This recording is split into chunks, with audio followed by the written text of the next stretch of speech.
Okay, so I'm going to start by showing you the main ingredient, and that is our cocoa butter.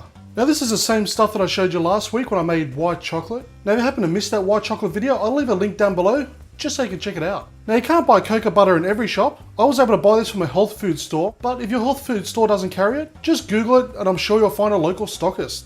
Okay, so I'm going to use what's called a double boiler.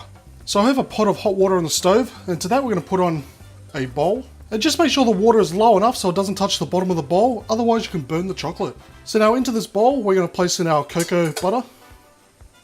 And we're just going to mix that around just till it's completely melted. Okay, now that's melted, we're going to pour in a little bit of vanilla extract.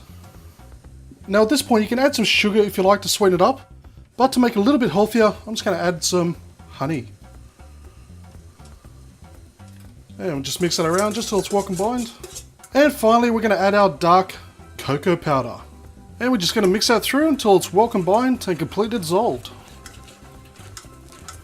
Now as another tip, it's very important that you don't use a wooden spoon. Reason being, if there's any moisture in that wooden spoon, what it will do is it'll spoil the chocolate and then you'll have to start all over again because you can't get any water in it. Okay, so once it's nice and glossy just like this, just simply take it off the heat. Okay, so for this final step, I'm going to use a plastic mold. Now this mold has a chocolate bar version, so that's what I'm going to use for the dark chocolate.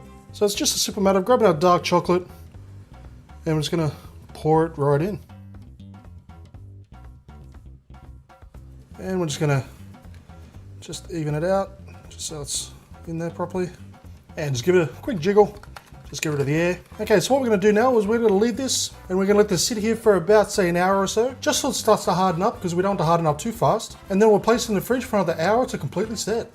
Okay, so I've just taken it out of the fridge. Just going to take it out of the mold. Should just come out pretty easily. And there we have it.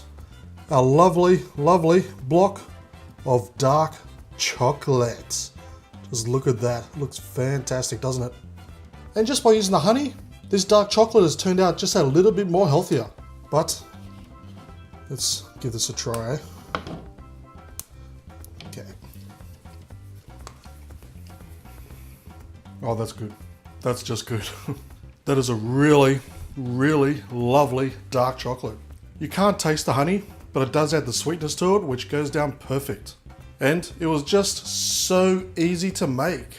And this dark chocolate tastes simply delish.